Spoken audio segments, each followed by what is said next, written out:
ছবি এখানে তার হয়ে কথা বলে। সবকিছু যেন বড় বেশি জীবন্ত। স্থাপত্য, শিল্প, ইতিহাস, পরতে পরতে ক্ষমতার দ্বন্দ্ব। সেই মহাভারত থেকে আধুনিক ভারত, পাণ্ডবদের ইন্দ্রপ্রস্থ থেকে ব্রিটিশ সাম্রাজ্যের বানপ্রস্থ।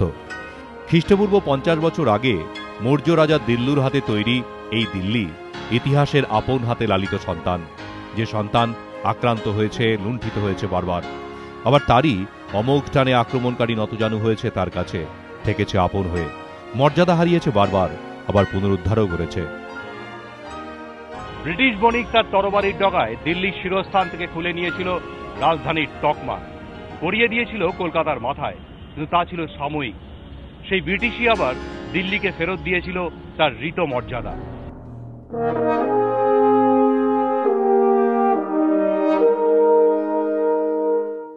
1911 স্বাধীনতা আন্দোলনে উত্তাল কলকাতা তখন ব্রিটিশের কাছে এক দুঃস্বপ্নের নগরী।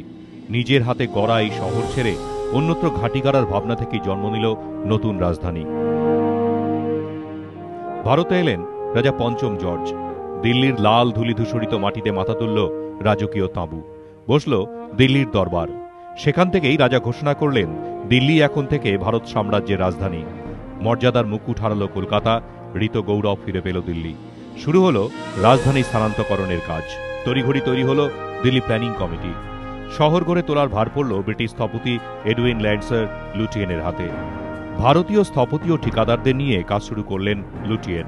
রাইসিনা হিলকে ঘিরে তৈরি হলো নতুন নগরী, নতুন দিল্লি, লুটিয়েন দিল্লি। আমরা রয়েছি পৃথিবীর ক্ষুদ্রতম পাহাড় রাইসিনা হিলে।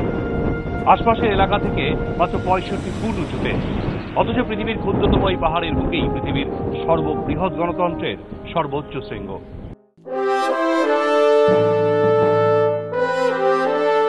1912 প্ল্যানিং কমিটির অনুমোদন এলো। তৈরি হবে ভারতে ব্রিটিশ সাম্রাজ্যের অধীশ্বরের জন্য উপযুক্ত প্রাসাদ। 1912 13 জানুয়ারি এই প্রাসাদের ভিত্তিপ্রস্তর স্থাপিত হলো। শুরু হলো কাজ। বরাদ্দ হলো 4 লক্ষ পাউন্ড। সময় নির্ধারিত হলো 4 বছর। স্থপতির স্বপ্নের সঙ্গে অর্থ বরাদ্দের বিরোধ ধরা পড়ল অচিরেই। স্বাভাবিকভাবেই সময়ও হয়ে পড়ল অপ্রতুল। হিন্দু, বৌদ্ধ, মোঘল, গ্রিক, রোমান স্থাপত্যের মিশেলে গড়ে ওঠা এই অতিকায় অপূর্ব সুন্দর বাড়িটি তৈরি হতে লেগে গেল 17 বছর। দফায় দফায় বাড়াতে হলো অর্থ বরাদ্দ, কিন্তু শেষ পর্যন্ত বেঁকে বসলেন Lord herding. Imperial Delhi committee বাতিল করল সর্বশেষ অর্থ বরাদ্দ বৃদ্ধির প্রস্তাব। কেননা ততদিনে 4 লক্ষ পাউন্ডের জায়গায় বরাদ্দ বেড়ে হয়েছে 8,77,136 পাউন্ড। অর্থ বরাদ্দ ছেটে দেওয়ায় পাল্টে গেল নকশা, ছাড়তে হলো বাড়ির আয়তনও। পরিকল্পনা অনুযায়ী বাড়ির আয়তন হবার কথা ছিল 1,30,00,000 কিউবিক ফিট, কিন্তু শেষ পর্যন্ত তা হল 85,000 কিউবিক ফিট। তবুও এই বাড়ি আজ পৃথিবীর যে কোনো রাষ্ট্রপ্রধানের সর্ববৃহৎ বাড়ি।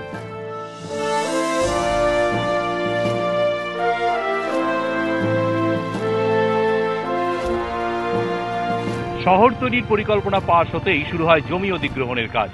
সিঙ্গুরে যে আইনে জমি নেওয়া হয়েছে সে 1894 সালের ল্যান্ড অ্যাকুইজিশন অ্যাক্ট অনুযায়ী শুরু হয় জমি নেওয়া। পার্থক্য একটাই, ইচ্ছুক অনিচ্ছুকের দ্বন্দ্বে থমকে যায়নি নতুন শহর তৈরির কাজ। 1916 সাল পর্যন্ত জমি অধিগ্রহণ প্রক্রিয়ায় সরে যেতে হলো 300টি পরিবারকে। 355 একর জমির ওপর গড়ে উঠল এই বিস্ময় বাড়িটি, বর্তমান রাষ্ট্রপতি ভবন।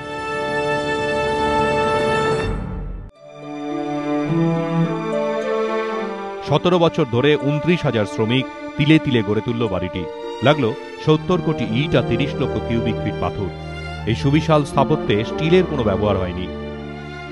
মোঘল, গ্রিক, রোম স্থাপত্যের সঙ্গে অপূর্ব মিশেল ঘটল বৌদ্ধ স্থাপত্যে। গম্বুজগুলো মাথা তুলল সাঁচি স্তূপের আদলে।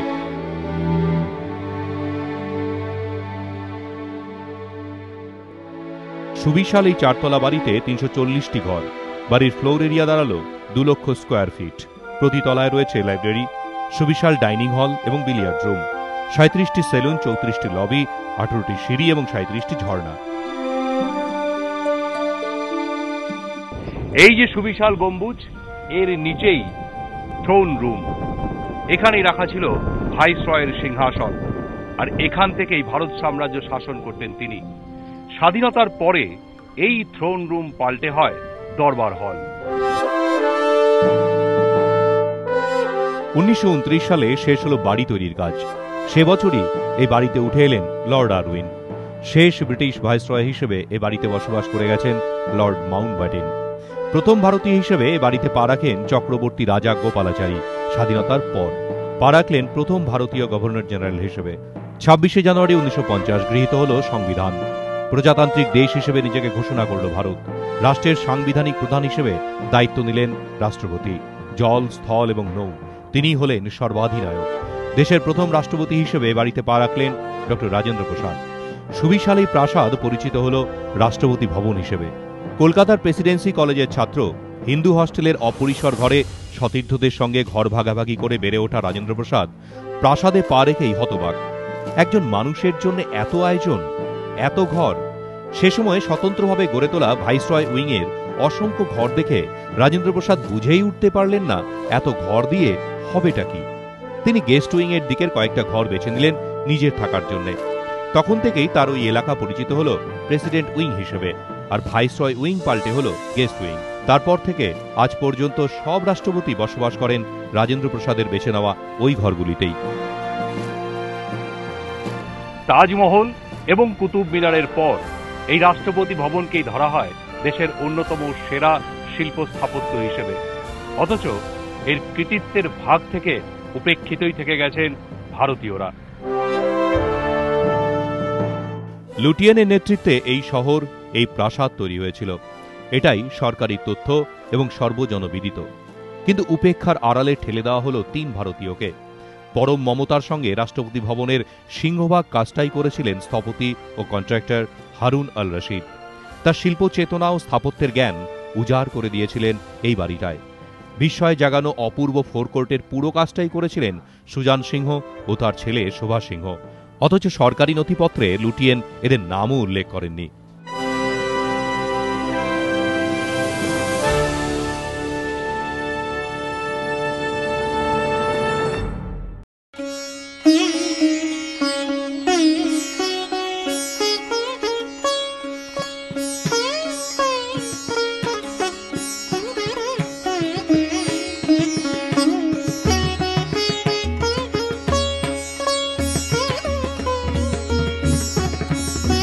রাষ্ট্রপতি ভবনের আরো এক বিষয় মুঘল গার্ডেন, যা তাক লাগিয়েছে গোটা দুনিয়াকে।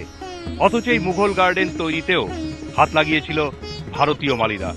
তাদেরই পরম যত্ন ও দক্ষতায় গড়ে উঠেছে এই আশ্চর্য বাগান।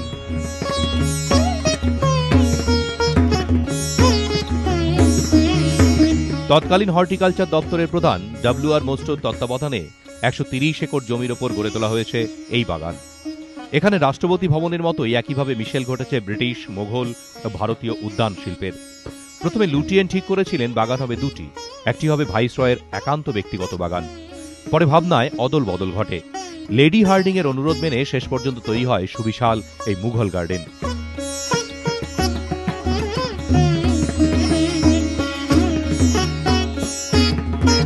তাজমহলের সামনে নয়নাভিরাম বাগান, কাশ্মীরের বাগে বহুন এবং লাহোরের শালিমার গার্ডেনের সঙ্গে মিশেল ঘটেছে ব্রিটিশ উদ্যানের। এই বাগানের সবচেয়ে বড় আকর্ষণ গোলাপের বৈচিত্র্য। 250 ধরনের গোলাপ আলো করে রেখেছে মুঘল গার্ডেনকে। রয়েছে 60 ধরনের বোগেনভেলিয়া, বিস্ময় জাগানো ডালিয়া, 200 রকমের বনসাইয়ের বিরল সংগ্রহ। বছরে একবার ফেব্রুয়ারি-মার্চে এ বাগান খুলে দেওয়া হয় জনসাধারণের জন্য। রাষ্ট্রপতি ভবনের অন্যতম আকর্ষণ রাষ্ট্রপতির দেহরক্ষী বাহিনী। 1773 সালে ওয়ারেন হেস্টিংসের জন্য যে ব্যক্তিগত দেহরক্ষী বাহিনী গড়ে তোলা হয়েছিল, তাই আজ বিখ্যাত রাষ্ট্রপতির দেহরক্ষী বাহিনী হিসেবে। 1773-এ এর নাম রাখা হয়েছিল মুঘল গার্ড। পরে 1784 সালে নাম পাল্টে হয় গভর্নর জেনারেল বডিগার্ড। 26শে জানুয়ারি 1950-এ বাহিনীর নামকরণ হয় দ্য প্রেসিডেন্ট বডিগার্ড। সেনাবাহিনী থেকে দক্ষ জওয়ানদের নির্বাচিত করা হয় এই বাহিনীর জন্য। অবশ্য প্রতি শনিবার বাহিনী পাল্টেও দেওয়া হয়। জাঁকজমক অনুষ্ঠানের মধ্যে দিয়ে নতুন বাহিনী এসে দায়িত্ব গ্রহণ করে। কেন প্রতি শনিবার বাহিনী পাল্টে দেওয়া হয় তার ইতিহাস আজও খুঁজে পাওয়া যায়নি। রাষ্ট্রপতির এই বাহিনীর দক্ষতা নিয়ে উচ্ছ্বাস ঝরে পড়েছে বারবার। শ্রীলঙ্কার শান্তিরক্ষী বাহিনীতে যোগ দিয়ে এরাই অংশ নিয়েছিলেন অপারেশন পবনে। সিয়াচেন গ্লেশিয়ারে এরাই অপারেশন মেঘদূতের সাফল্য এনে দিয়েছিলেন। এছাড়াও সোমালিয়া, অ্যাঙ্গোলা ও সিয়েরা-লিওনে রাষ্ট্রপুঞ্জের শান্তিরক্ষী বাহিনী হিসেবে দক্ষতা ও যোগ্যতার জন্য ভূয়সী প্রশংসা আদায় করে নিয়েছেন এই বাহিনীর সদস্যরা।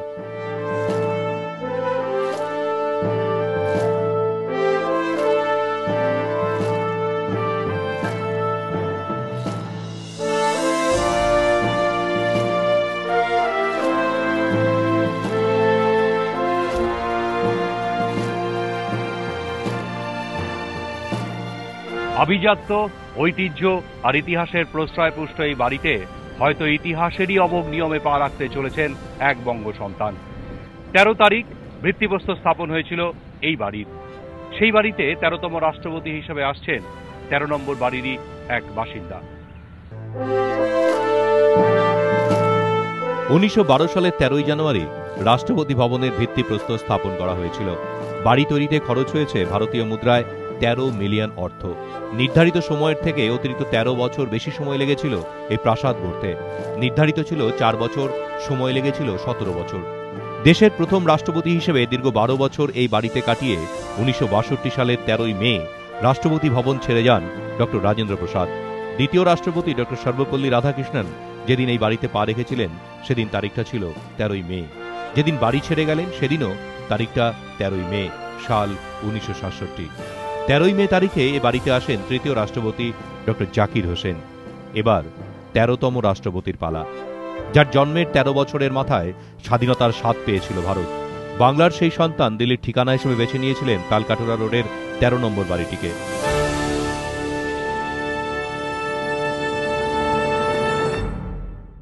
As per